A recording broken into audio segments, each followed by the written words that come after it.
Hey guys, it's Amanda, duh. So hopefully you can hear me over the sound of my dishwasher, but I decided to do my presentation in the form of a video because we were allowed, if I remember correctly, and also because, it's the end of the semester and it's the last presentation, so I just thought it would be a nice change, just taking my shoes off. Okay, so I am doing Emily Dickinson. So Emily Elizabeth Dickinson. I got a little picture here. Whoop. That's Emily Dickinson. And as far as I know, this is pretty much the only picture of her. There is one portrait of her with her brothers when she was younger, which I'll show you also. But as far as I know, that's the only portrait of her. Because she didn't even want, the guy who did that portrait, she didn't want him to do that one. Like, she wasn't feeling it. Okay, so Emily Elizabeth Dixon was born December 10th, 1830 in Amherst, Massachusetts to Edward Dickinson and Emily Norcross Dickinson. I'll get you a picture of the Dickinsons. So this was her dad, Edward. He was a lawyer, very prominent lawyer. Actually, I think he eventually became a judge, but don't quote me on that because I don't think so. And this was her mother, also Emily Norcross Dickinson. She was from Munson, he was from Amherst. And, sorry, just looking over my notes. So he was a prominent lawyer in Amherst, and Emily Norcross Dickinson basically just stayed at home. She did a lot of painting. There's actually a painting of hers somewhere in here, but since the presentation isn't on Emily Dickinson's mom, I'll just go ahead and forego that. But Emily Dickinson herself was the middle child. Her brother Austin was older, and then she had a younger sister, Lavinia. Fun fact about the Dickinsons. The Norcrosses, I guess. Emily Norcross, Emily Dickinson's mother, also had a brother named Austin and also had a sister named Lavinia. So apparently in the 1800s there was kind of a shortage on names. But these are the three kids. You got Austin in the middle. That's Emily. And then that's Lavinia. So another creepy fact about Emily Dickinson is that Lavinia was born when she was 3 in May of 1833, and when Lavinia was born, her mother kind of sent Emily off to go live with her aunt for an extended period of time. It was a visit, an extended visit, but I just thought that was super weird. I've always thought that was super weird. Her family was really weird, but I guess she was kind of weird too, so I guess it all evens out. Anyway, Emily was educated at Amherst Academy and also spent a year at Mount Holyoke Female Seminary. She had an older brother, Austin. She started becoming interested in poetry when a friend, it was actually a law student who was practicing at her father's law firm. Yeah, he was a law student. His name was Benjamin Franklin Newton, and he was actually the first person to introduce Emily to poetry and encourage her to read and all of that. He actually introduced her to books by Ralph Waldo Emerson, who we also read in this class. So Benjamin Newton kind of died early, and Emily was pretty distraught. She started questioning her religion, and it led her to look for guidance in Reverend Charles Wordsworth of Philadelphia, who she had met in 1854. Eventually, he was actually removed to San Francisco, and she was really, really, really sad about that. But she considered him, her dearest earthly friend. Actually, in her poetry, in some of her poetry, that she created the lover And she modeled that character after, she modeled the lover after Reverend Charles. But they never did that. So it was really just, it wasn't that way in real life, from what I gathered anyway. Okay, so in the spring of 1862, the Reverend was removed to San Francisco, and that's pretty much also the time, or around the time, that she kind of withdrew from the town village, because the Dickinsons, when Emily was first born, they were actually a pretty prominent family. They were really well known in the town. They had a lot of friends. And even Emily herself, when she was younger, she had a ton of friends, and she was really popular.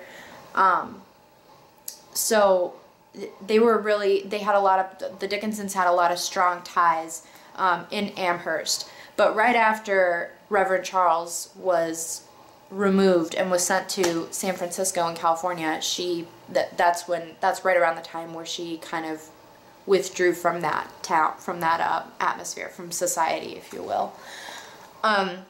She started writing letters to T.W. Higginson, who was a writer for the Atlantic Monthly.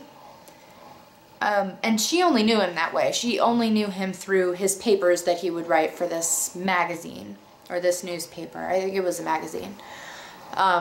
Which, I mean, kind of borderlines on creepy, because she had never met the guy, but she started writing him letters, and he was really kind to her, and he wrote her back, and they had this correspondence going on.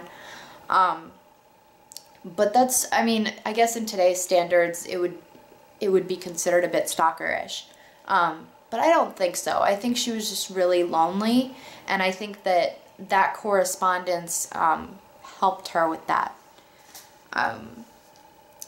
But he encouraged her, and he was really nice to her. He wasn't all creeped out, like some guys would be. Eventually, like when she went into seclusion, she only had a small circle of friends, like close family and friends. That's really the only people that she would talk to after she went into seclusion.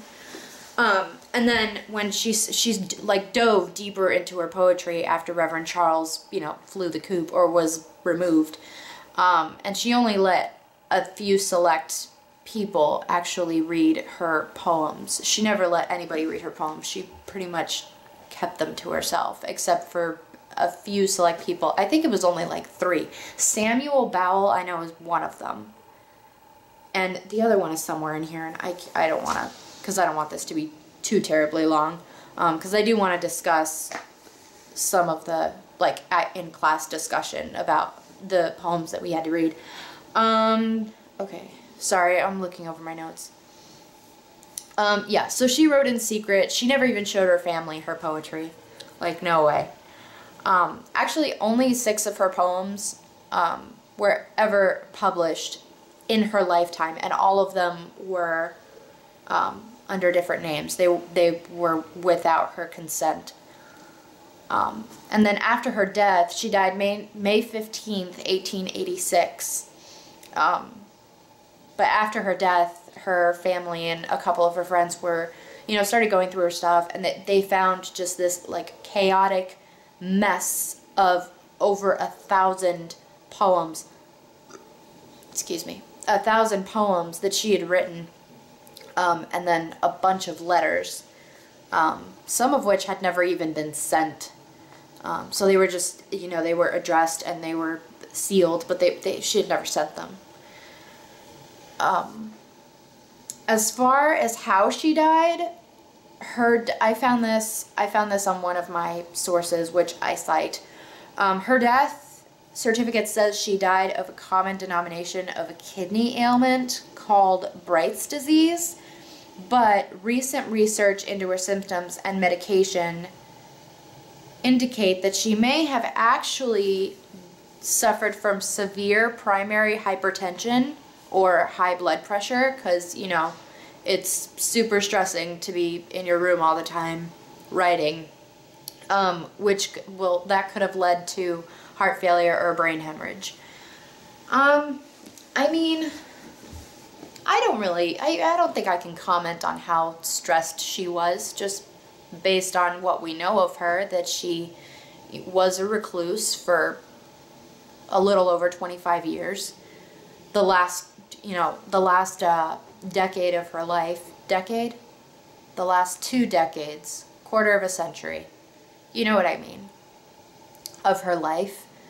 As far as she only wore white, I think that's just a myth. I don't think she actually always wore white. When Joseph Lyman first met her, she was wearing white. Joseph Lyman was another male friend she had. It was actually her first male friend, if you know what I mean. But she herself never married. Emily Dickinson never got married. But she wrote a lot about marriage, which is really ironic because she never married. I read somewhere that she was engaged to someone.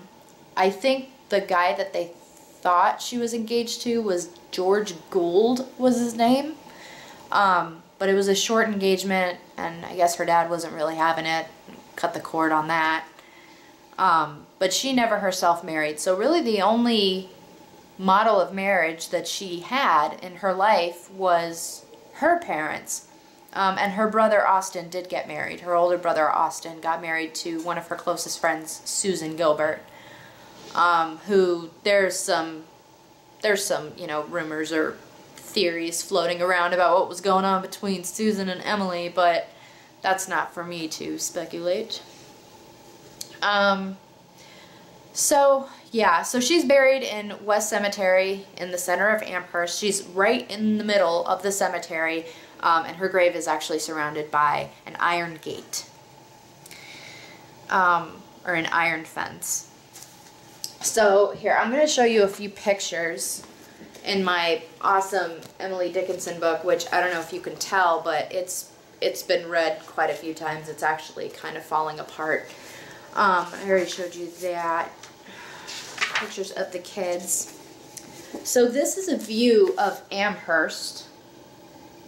Hopefully you can see that. And then this is the house that she lived in. That was the Dickinson homestead, if you will. I have actually never been to the Emily Dickinson house in Massachusetts. My mom has. Oh, wait a minute. That's Amherst Academy. Wow, I feel dumb. That's Amherst Academy. That's the school she went to. My bad. Hold on. I know that the picture of the homestead is here somewhere. There it is. Nope, that's not it either. It must be in this book.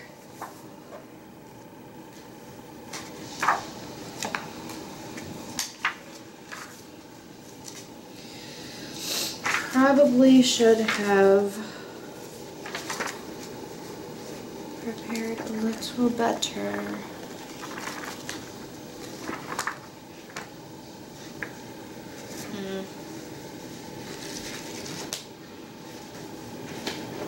Ah, it is in this book. It's just the wrong page. This is the Dickinson homestead. Right there. Yeah, and as far as I know, I'm pretty sure that's the house that is the museum. It's kind of like the Hawthorne House. That's also in Boston. It's in Salem. That one I've been to. And the Hemingway House. It's a museum and not a museum. You can go through the house, and pretty much everything's been kept the way it was. When they lived there. People lived there.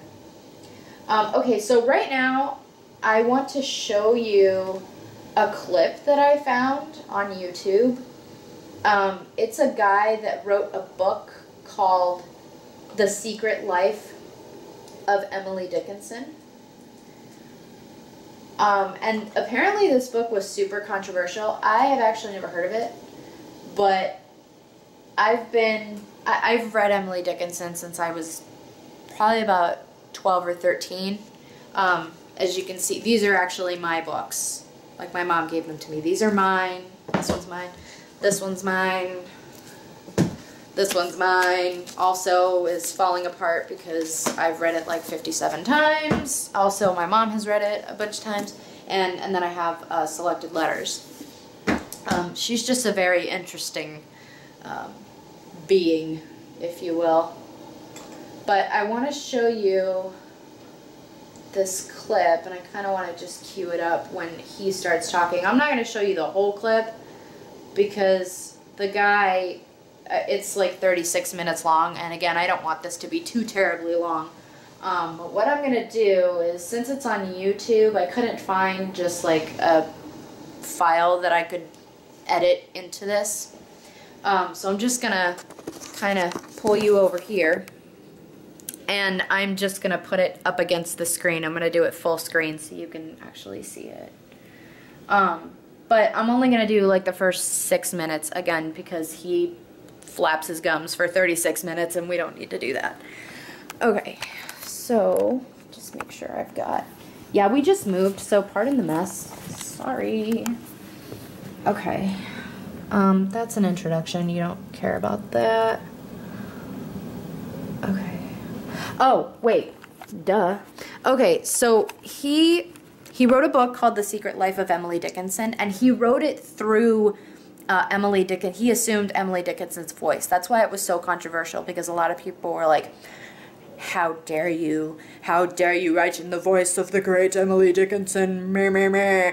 But I actually just found it really interesting because he studied all of her poetry. He's been reading her poetry all his life, but for the purposes of this book, he really dove into her poetry and tried to find her voice before he actually just said, oh, you know what, today I'm going to be Emily Dickinson and let's write a book.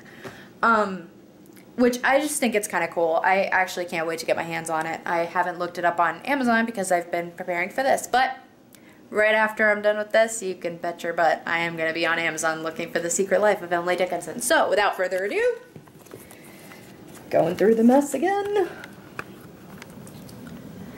And... Well, Dickinson's most recent biographer calls the novel a breathtaking high-wire act of ventriloquism. And now please join me in welcoming Jerome Sharon. Please buy a book. It doesn't have to be my book, but support the bookshop, because it's very important when bookshops of this quality, have to be sustained, First of all, I just want to suggest the controversy that's gone around this book. I wrote it in Emily Dickinson's voice, and the reviews have been split down the middle. People either absolutely adore the book or they absolutely hate it beyond the worst dream that anyone ever had. And those critics who hate it say, how dare I write in Emily Dickinson's voice, what do I know about Emily Dickinson, etc., etc. And then you discover that those people who like it the least have never read her letters and don't really know that much about Emily Dickinson's life. She wasn't a recluse. She wasn't the old maid of Amherst. That's just a lot of bullshit, So we have to try to change the perception of what she was like. So I just want to read a short thing that I wrote for a blog explaining why I wrote this book. Some readers may be disturbed that I wrote The Secret Life of Emily Dickinson in Emily's own voice, because I do assume her voice. I wasn't trying to steal her thunder or her music. I simply wanted to imagine my way into the head and heart of Emily Dickinson. I decided to start the novel at Mount Holyoke Female Seminary, even though many scholars and critics of her work do not feel that the time she spent there, 7 or 8 months in 1948 and 49, was particularly important to her. I disagree. Even though she rarely mentioned Mount Holyoke in her later letters and was homesick from the minute she arrived to the minute she left, I still feel that the seminary shaped her in several subterranean ways. It gave her a sense of the devil and allowed Emily to hurl off the straitjacket of established religion. Emily was someone, quote, unquote, without hope, who couldn't declare her faith in the Lord. Her religion was much more private, much more particular. Slowly, slowly she turned towards the gods and devils of creation. Such gods and devils empowered her whenever she was scrunched over her writing desk in Amherst. She suffered a great deal and had to hide her own fierce intelligence. This is the thing that we must remember. She was profoundly intelligent, much more intelligent than anyone around her, including all the males around her. And this is where her problems began, because those male critics who tried to interpret her work didn't understand a word of what she was saying. So she was very much in advance of her time, and this is why she really suffered. Okay, so please remember that. Since women in the 19th century American village weren't supposed to think for themselves, and thus she had a dual life, obedient daughter, loving sister, and later a loving aunt, and all the while she smoldered inwardly and was a demon at her desk. That's one of the reasons why each new generation of readers responds to her poetry in such a visceral way. These scrawls on scraps of paper, she often wrote on the backs of envelopes and at the bottom of old recipes, were a matter of life and death. We can feel her trembling in the words themselves. Her celebrated use of the dash wasn't some fanciful artifact. It was a weapon, as Emily moved from image to image without giving us a chance to breathe. Her words attack us, bite our heads off, even while they soothe and delight. There has never been another poet like her, male or female. Okay, just in trying to, I'm going to read a very, very short section of the book, but before I do, try to remember that her father gave her a dog, a Newfoundland, when she was 19, thinking that if she was alone in the house, she should have a dog. The dog was taller than she was, and she had this dog for 15 years. And she went around the village of Amherst every day, wandering through the whole village with her dog Carlo, whom she called my mute confederate. Okay, Carlo was her friend, her champion, etc., etc. This is almost never mentioned by scholars, or if it is mentioned, it's mentioned in 2 lines. She was not reclusive at this point. She didn't wear white dresses, and she didn't, flit around from room to room. Carlo died around the time of the end of the Civil War, and it's from this point on that she becomes reclusive. She becomes more and more reclusive once her father dies. Okay. Also, we must try to remember that she was not as uncelebrated as we like to think she was. In her own town, she was quite famous as a poet, even though she had only published less than 10 poems in her lifetime, and none of these poems with her own name. But professors from Amherst College would knock on her door wanting to speak to her, and she would speak to none of them. So that, we have to get rid of certain misconceptions about her life. Okay, I'm going to read a short passage from the book, and this is about Emily Dickinson's death. Okay, just before she died. Okay, so first of all, I'm super excited that I found this video, A, because I have never heard of this book that this guy wrote, and B, because I never knew that thing he mentioned about her having a dog that her dad gave her when she was 19. So I just thought that was super cool, and I think it was really awesome that I could learn something new about Emily Dickinson that I had never known before while doing research for this project. Okay, no, we don't need to hear the reading. We need to go away. You. Go away. Okay. And, okay, so literary influences. Benjamin Franklin Newton, I mentioned him before. He worked in her father's law office, and he was the one who introduced her to poetry. He introduced her to Emerson, who was also one of her major influences. There were 2 more. Elizabeth Barrett Browning. She was the most prominent English poet of the Victorian era, and also William Blake. He was an English poet. He was a painter and printmaker. So those are people that really, really influenced her in her writing, and especially Emerson. She was a huge fan of Emerson's take on nature, because she wrote a lot about nature too. Excuse me. Oh my gosh, I'm so disgusting. Okay. So she wrote at the tail end of the Romantic era, but is most commonly known from the Realist era. But her writing actually has characteristics of both eras. So she has major characteristics from the Romantic period, and then others of her writing has, you know, big characteristics, major key characteristics from the Realist era. So that's kind of the literary movement that she was a part of. Okay, so the list of selected works, I'm actually just gonna list from my book. I also made a list along with my works cited page. It'll be at the tail end of this video. It'll be just in still images, because I'm awesome like that. Not really, but whatever. Okay, so a couple that I know off the top of my head is I Am Nobody, Who Are You? Which, I Am Nobody, Who Are You has actually been quoted in quite a few things. I know it was definitely quoted on SVU, Law and Order SVU. For those of you that don't know, Law and Order SVU is the brainchild of the amazing Dick Wolf, but there's this one particular episode where the victim, well, she's thought of as the perp at first, but later we find out that she's the victim. And when they bring her in for questioning, they've got her file, and she's got like a rap sheet as long as my arm.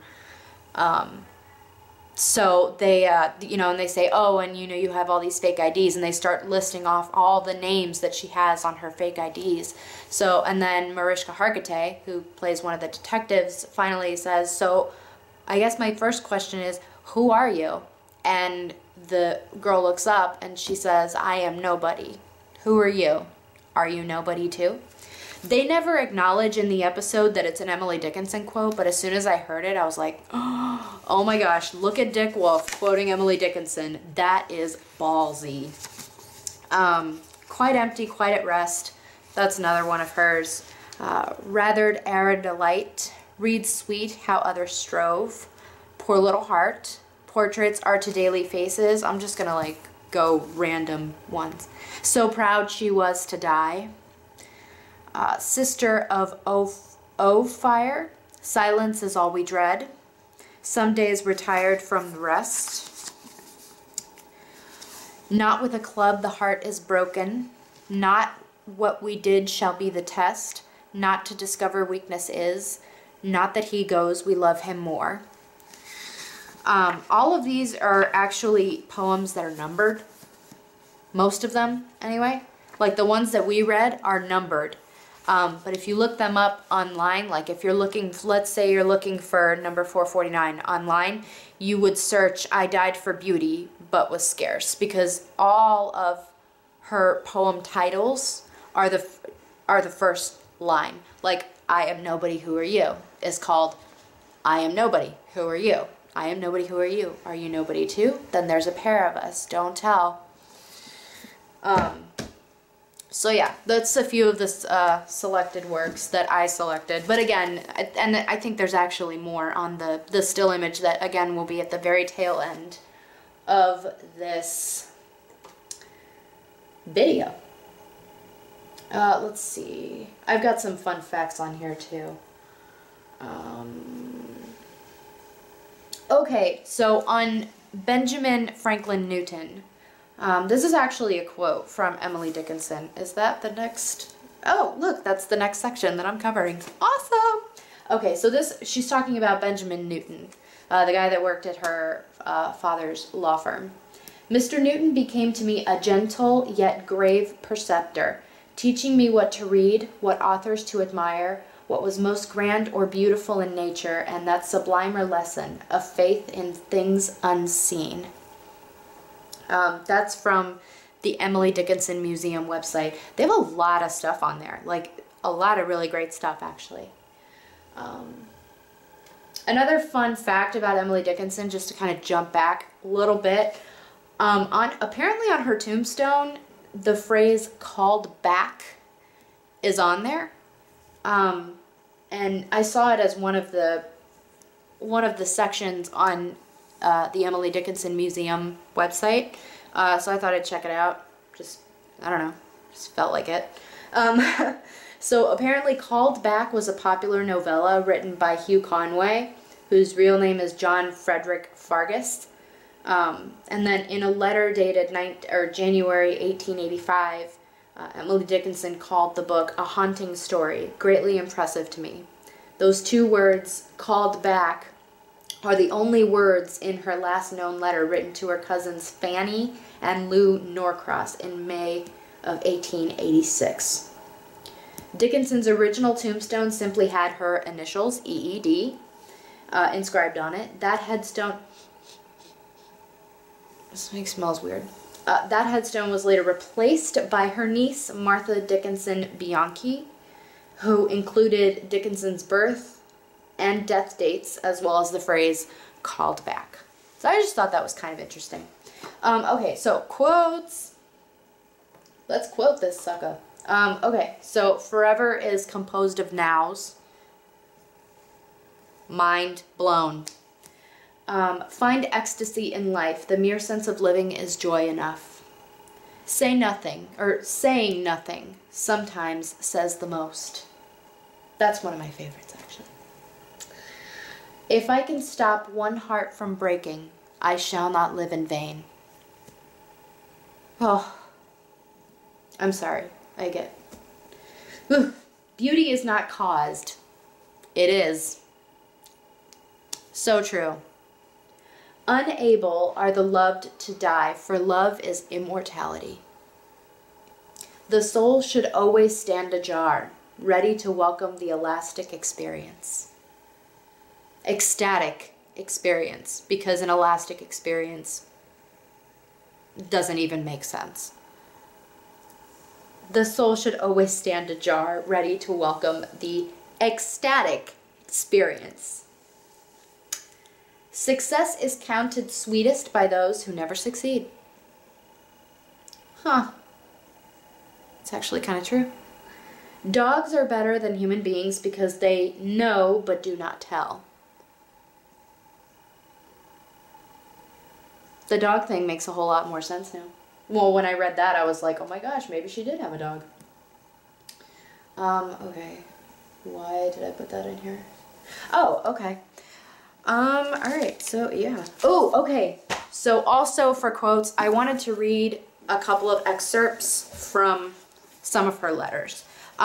They found so many letters. They found 3 letters that were written to Master. I don't know why I did 3. Master. Nobody knows who Master is. Nobody. People have been guessing for years, and nobody, but nobody, knows who Master is. And if I can just find where I marked it. They also found a lot of letters to Susan Gilbert. Susan, who ironically was her next door neighbor, but they were very close friends, and Susan was married to her brother. Yup.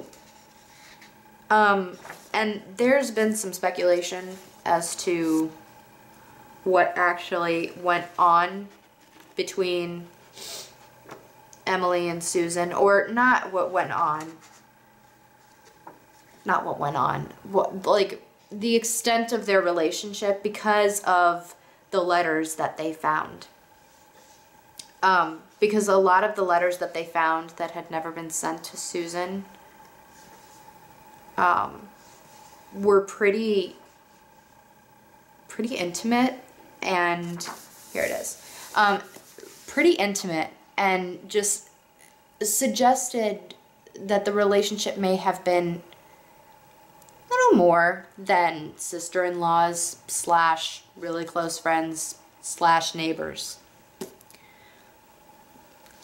Again, I am not here to speculate, but okay, so, dear master, I am ill, but grieving more that you are ill. I make my stronger hand work long enough to tell you. I thought perhaps you were in heaven, and when you spoke again, it seemed quite sweet and wonderful, and surprised me. So I wish that you were well.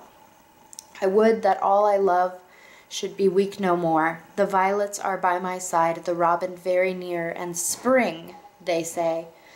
Who is she going by the door? Indeed, it is God's house, and these are gates of heaven, and to and fro the angels go with their sweet postilions. I wish that I were great, like Mr. Michelangelo, and could paint for you. You asked me what my flowers said. Then they were disobedient. I gave them messages. They said what the lips in the west say when the sun goes down, and so says the dawn. Listen again, master. I did not tell you that today had been the Sabbath day. Each Sabbath on the sea makes me count the Sabbaths till we meet on shore. And whether the hills will look as blue as the sailors say, I cannot talk any more, stay any longer tonight, now, for this pain denies me. How strong when weak to recollect, and easy quite to love. Will you tell me, please to tell me, soon as you are well. And it says down here, no one knows whether a fair copy was made or sent to the person addressed. That it was meant as a reply to one from him is shown by the allusion to his question. She may have had the Reverend Charles Wadsworth in mind as master. I mean, that's what it says, but nobody, to this day, nobody knows who master is. Nobody. Which kind of stinks because, I mean, obviously, if you call somebody master, they're probably pretty significant in your life. Just saying. All right, let's see. Almost done, guys. Home stretch. Blah, blah, blah. Oh, cool. Okay, so now we're going to do the analysis. So this will kind of be like a little vlog. Like a vlog within a vlog. Okay, so the poem that we read, that I chose, was number 449. I died for beauty, but was scarce adjusted in the tomb, when one who died for truth was lain in an adjoining room. He questioned softly why I failed. For beauty, I replied, and I for truth. Themselves are one, we brethren are, he said. And so as kinsmen met a night, we talked between the rooms, until the moss had reached our lips and covered up our names. Something that I have always felt about Emily Dickinson is I think the reason why people love her so much, or I think the reason that people consider her to be one of the greatest poets who ever lived, and one of the pioneers for modern American poetry, is because of what she wrote about. Even though, I mean, a lot of her poems are about loneliness, they're about death, they're about loss. Again, she wrote a lot about marriage. She wrote a little bit, well, I don't know if she wrote on love, but she kind of touched. But this one's obviously about death. But she wrote it almost like she was exploring a world beyond the world, if that makes sense. And in this world, she personifies beauty and truth, and basically says that they are one. That they're both dead now. They're in adjoining rooms, but they're one. So they're corresponding, they're talking to each other through this room. And I think, I mean, the wall obviously represents something that comes between truth and beauty. Not in the poem, like in life, truth and beauty, something that comes between them. What that is, I mean, I would probably have to think on that a little bit longer, because there are a lot of different possibilities. But I think that, she personifies them, because there are people who die for no reason. There are people who die for terrible reasons. There are people who die for good reasons. And then there are people who just die. No reason, they just die. I think I said that in the beginning, but whatever. There are people that just die. And somebody who dies with a purpose is somebody who, even though, like it says at the end, until the moss had reached our lips and covered up our names. So basically, until they bury us so deep underground that we have to shut up because there's dirt in our mouths. Can't talk. We're stuck like this. You know?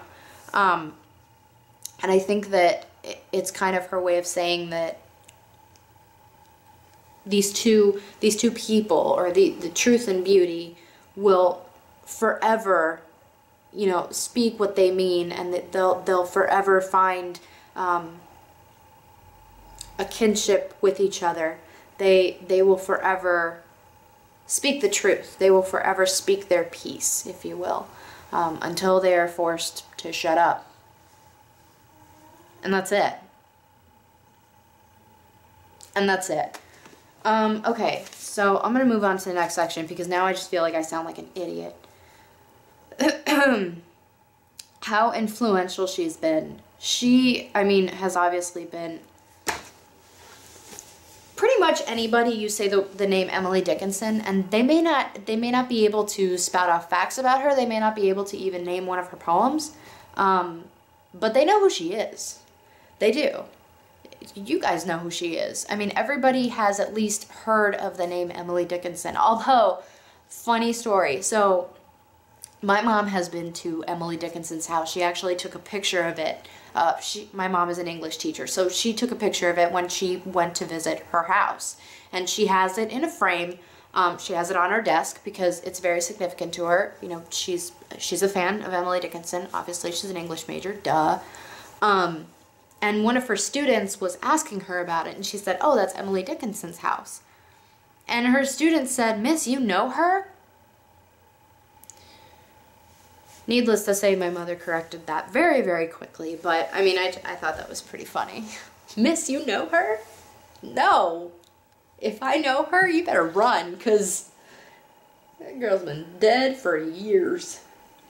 But as far as how influential she's been, Elizabeth Bishop, she's influenced.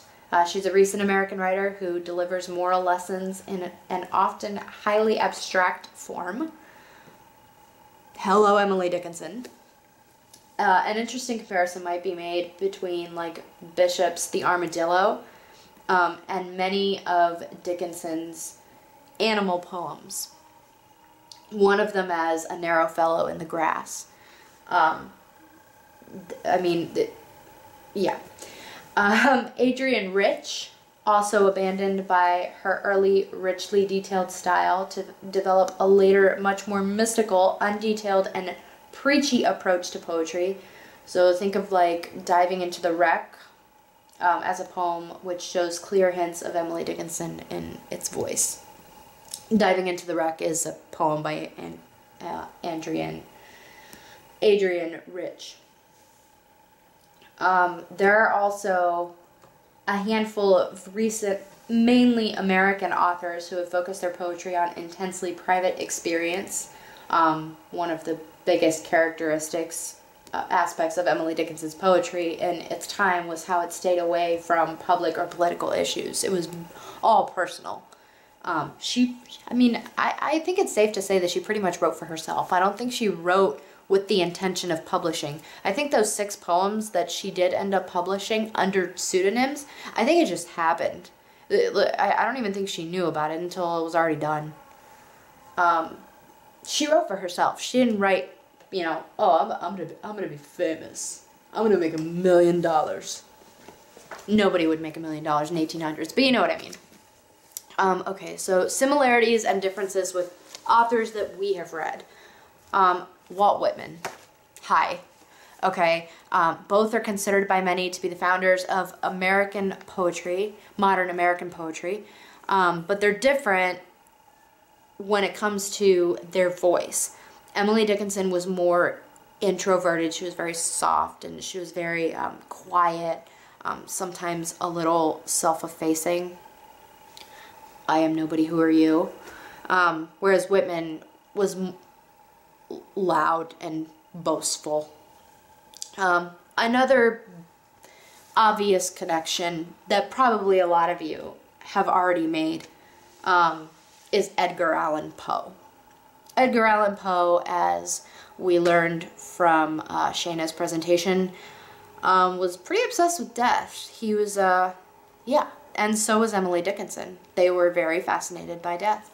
I think that if Edgar Allan Poe and Emily Dickinson had a child or a brainchild, that child or brainchild would be a pretty scary thing. But both are considered two of history's most skilled Gothic writers.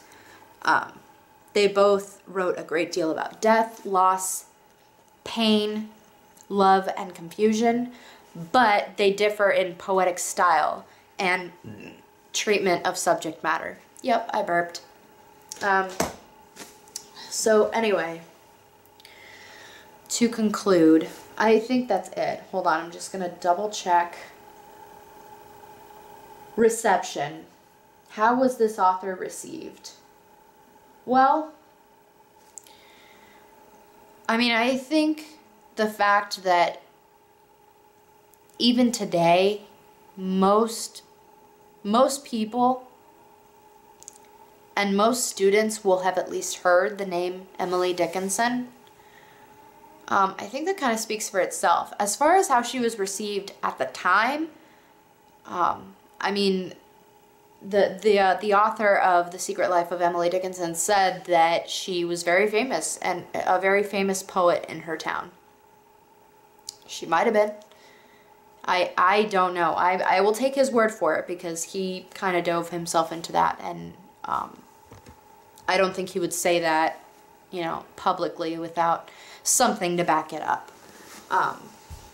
But he said that, you know, that she was apparently she was very famous for being a poet. Which, I mean, that's pretty significant for only having published a little more than a handful, less than 10 poems. And she was that well known that people were knocking on her door and she wouldn't see them. Which that is very, very true.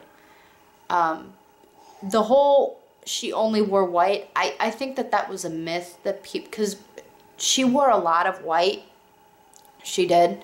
But even before she became a recluse, she wore white. And I think that the townspeople kind of took that fact that she wore a lot of white and they made it into like this like urban legend. Oh yeah, she totally locked herself in her room, and did you know that she only wore white?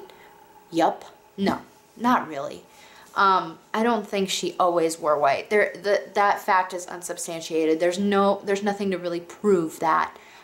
The only dress in her closet left was white. She was buried in a white dress. I think she was found in a white dress, but all her laundry, none of her other laundry was there. So for all we know, she threw in some fuchsia every now and again. Probably not, because fuchsia was not a thing in the 1800s. But, you know, some black, some gray, you never know, guys. So I don't think that it's a fact that she wore all white all the time. I think that was something that people assumed, and her family just kind of went along with it.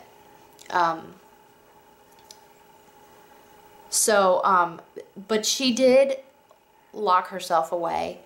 When the doctor would come over, my mom actually told me this. I don't know how true it is. I haven't gone and researched it myself. I tried to find something on the fly and I couldn't because I had remembered it like right before I was going to start filming this. But my mom told me that when her doctor would come to see her, that she would run from room to room, and that's how he would have to diagnose her, because she didn't want to see anybody. And I think for somebody to feel that way, that they don't want to see anybody ever again for the rest of their life, I mean, I think something pretty traumatic had to affect, or maybe a lot of traumatic things that just, one of them just finally, you know, was the straw that broke the camel's back, and she never and she was never to be seen again. But, you know, she still had friends. They would come over and she would talk to them, and she corresponded a lot. That's what they called it. They called it correspondence. So they sent letters back and forth to each other. And some of the letters, a lot of the letters that they found, some of them were written in such hate, you know, some of them were like carefully edited and rewritten, and others were like really, you know, sloppy, jotted down on the fly. And then the later letters, it was kind of hard to tell where the letter began and the poetry began. That, I mean, they almost kind of, they seemed a lot more like a poem than a letter, and pretty much eventually with some of the later letters you can't even tell what's a poem and what's a letter. You're like, what's this? It says dear so-and-so, but this seems like a poem. Yeah, so that's that. I mean, I hope I did this right. I hope I did this right, because I mean, if I did this wrong, I would have just made a slideshow and, you know, done it like everybody else. But I don't know, I just kind of wanted to do something different because I like to make things difficult for myself, I guess. But anyway, yeah, so Works Cited page and selected works right after this. I hope you guys enjoyed the reading. I can't wait to talk about it. And if you have any questions, I think I'm sitting right there or right there. I don't know which way this is going to face. So, you know, just ask me. Bye-bye!